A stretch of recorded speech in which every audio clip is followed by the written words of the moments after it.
Hi. Hi. So, Jeanette, I have Will right on the line here with you. Can you hear each other? Hello. Hello. Hi. How are you? Good. How are you? Yes, Rebecca, we can hear each other. Okay, thanks. I'm fine. Nice to talk to you. I did meet you. I don't know whether you remember coming in for a NPR interview a couple of years ago when Suburbs came out, and I ended up talking to you. Anyway, Oh, right. Yeah. that's me. So good. And you're a familiar voice anyway. Oh, am I? How so? How so? From the CBC. Good. So you're a CBC listener? Yeah, I feel like I'm in my car right now. Oh, that's nice. Where are you? I'm in Montreal. You are in Montreal. Oh, okay. But you've been living in New York City, no? Back and forth. Okay. I thought I'd come here for the winter. Oh, that was a good idea. So tell me a bit about, first off, I want to start off with a single that we have had a bit of access to, Take My Side. What can you tell me about, I'm thinking lyrically and musically, what inspired Take My Side? Musically, it was inspired by trying to be simple, and then it bursts out a little bit where it gets a little jazzy in the middle, but really trying to start with an E chord on a guitar and just bash something out. And lyrically, it was trying to do that same way, and then it kind of burst out of that as well a little bit. So the desperation burst out from it. The desperation about when we were pretty young, we'd run together. Are you going to take my side or their side? Yeah. Yeah. Does that go back to a childhood memory in particular?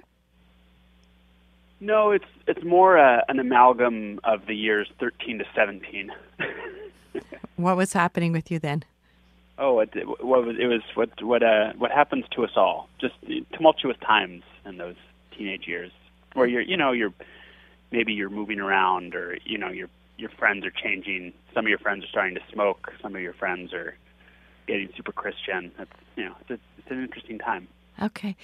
Maybe this is a good time then to bring up that you talked about super Christian. I've always wanted to know about Arcade Fire and your spirituality. There's always tales of redemption. There's references to the Bible in this album as well. There's talking about being saved.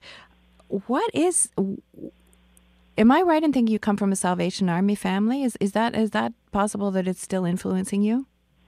We're Mormon, a Mormon family. My mom's family is Mormon. Okay. Like back the 1850s, pioneers heading west, Mormon. My dad's family isn't, so we're half Mormon, us kids, in Wynn. And then in the Arcade Fire, we've got Quakers, we've got Catholics. We're all over the place. But are there questions of spirituality that you think about personally, though?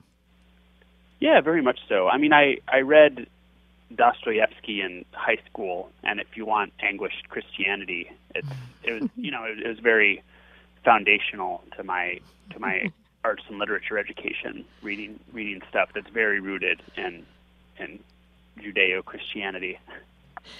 And you find it still crops up when you're songwriting? Yeah, I mean, I find that my songwriting, I can't divorce it from my heritage, and my heritage just runs really deep in those veins.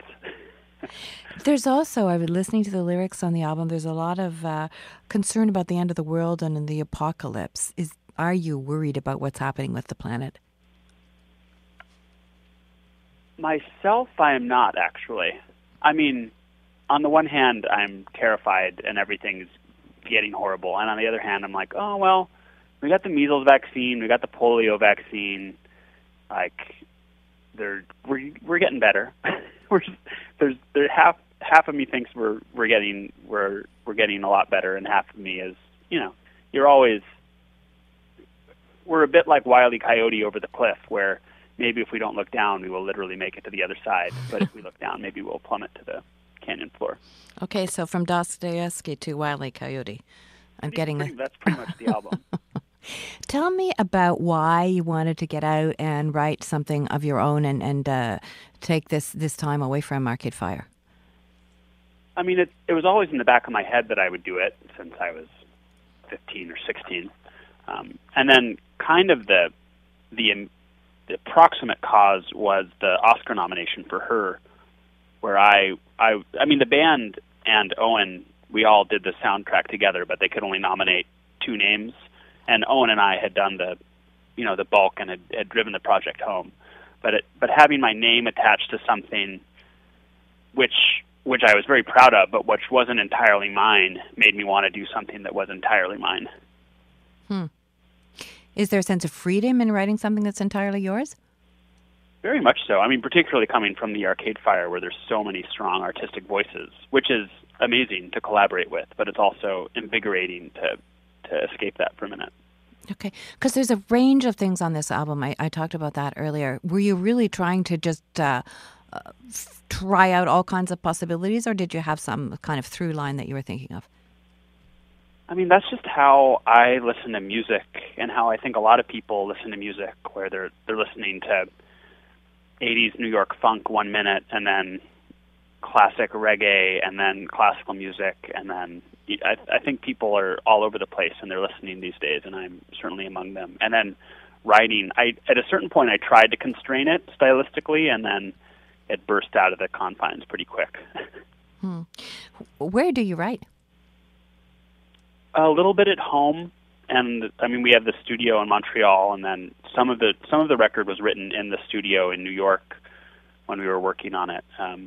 And wherever there's a piano or a guitar, or I always, you always have a phone, you always have a recording device in your hands. So definitely some songs are just walking down the street whistling into a phone. Oh, really? Anyone's on the album that came from whistling into your phone? Anna was I was listening to all my voice memos, and it was a melody that was in there. I was like, oh, why don't I use that one? Tell us a bit more about Anna. It was originally a nonsense song about my son Alvin, and it's, hey little Alvin, blah blah blah, and I was just going through, I was doing digital housekeeping, and I heard it, and I was like, oh, that could be something. And then I was in the studio with Jeremy Guerra, drummed on the album, the Arcade Fire drummer, and I was just like, let's just riff on this for a while. I'm gonna play a synth bass, and you just plow through on the drums, krautrock style, just straight. And we did it. We did two 7-minute takes, one slow and one fast, and we ended up using the fast one. And then I just fleshed the song out around. I was just playing the melody on a synth, and then fleshed the song out from there. Nice. And how old is Alvin? He just turned 3. Okay. I didn't know about Alvin. How different a songwriting process was it from when you were working with Arcade Fire? Oh, extremely different. I mean, I don't write any of the lyrics for Arcade Fire. That's Win and Regine's department.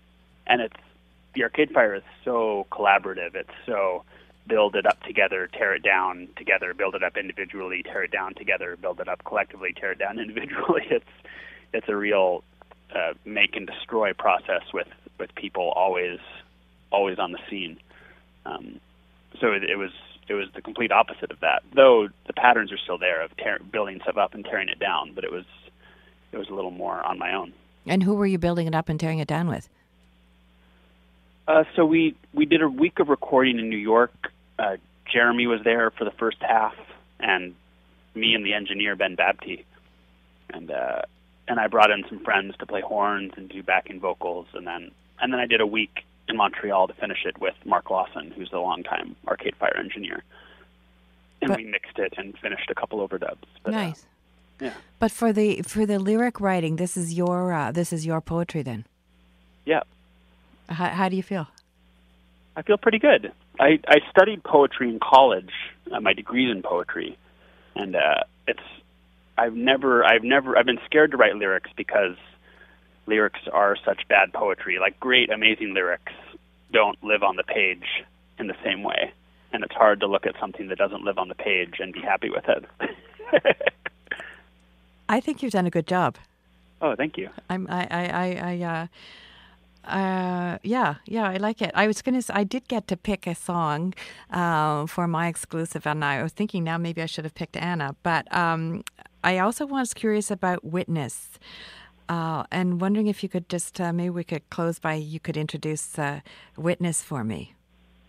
Sure. Like, pretend you're talking to me live on Daybreak. and introducing a song. Will Butler, can you tell me a bit about Witness?